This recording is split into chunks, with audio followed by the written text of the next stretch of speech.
Hello students, dictation 5 second बाद शुरू होगा।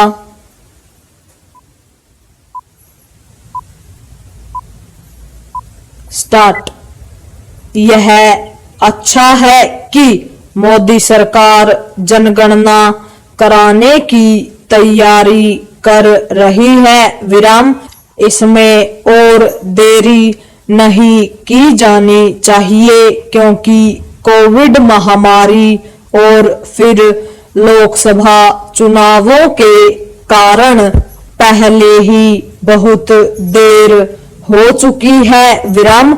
इसके चलते नीतियों का निर्माण 2011 की जनगणना के आंकड़ों के आधार पर ही हो रहा है। विराम। सरकार के सामने समस्या केवल यह नहीं है कि जनगणना शीघ्र कराई जाए। विराम। उसके सामने समस्या यह भी है कि जाति आधारित जनगणना की विपक्षी दलों की मांग का सामना कैसे किया जाए। विराम।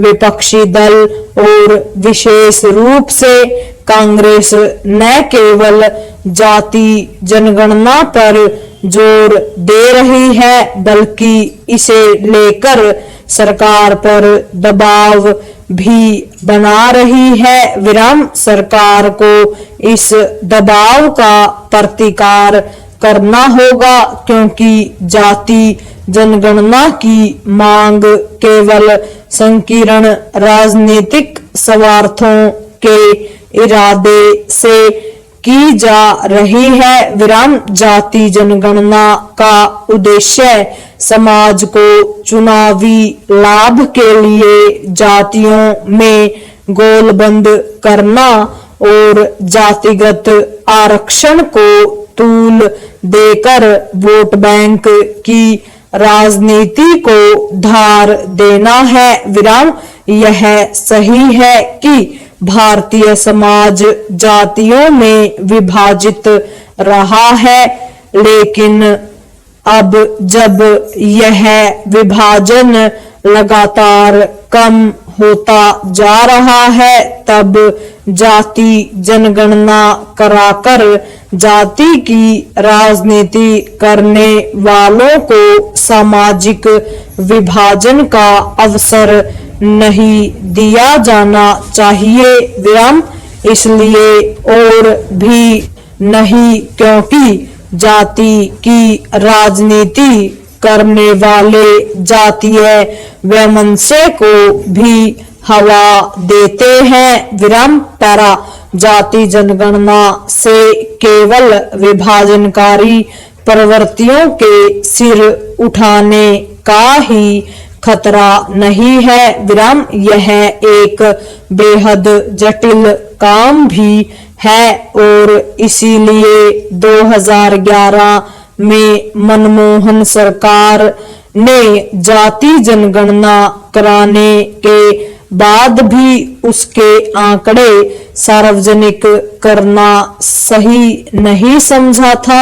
विराम। तथ्य यह भी है कि स्वतंत्रता के बाद जाति जनगणना की आवश्यकता नहीं समझी गई। विराम। जाति जनगणना इसलिए आसान काम नहीं है क्योंकि कई ऐसी जातियां हैं जिनकी एक राज्य में सामाजिक और आर्थिक हैसियत दूसरे राज्य से बिल्कुल भिन्न है।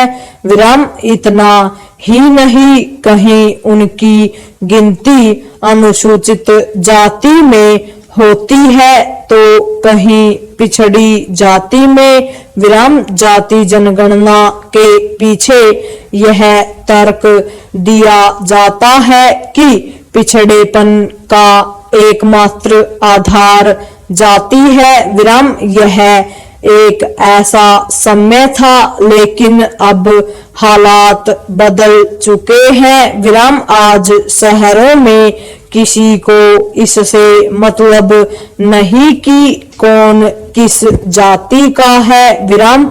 जाति जनगणना कराने का मतलब होगा देश को फिर से जातीय विभाजन की ओर ले जाना विराम। इससे बचने में ही समझदारी है विराम। आज आवश्यकता तो यह पता लगाने की है कि किसकी आर्थिक हैसियत कैसी है विराम। जनगणना के जरिए यह काम अच्छे से किया जाना चाहिए ताकि आर्थिक रूप से पिछड़े लोगों का उत्थान करने वाली सटीक नीतियां बनाई जा सके विराम। आज के युग में आर्थिक उत्थान ही समग्र विकास की कुंजी है विराम। आर्थिक रूप से सक्षम व्यक्ति सामाजिक रूप से स्वतः ही सशक्त हो जाता है पूर्ण विराम।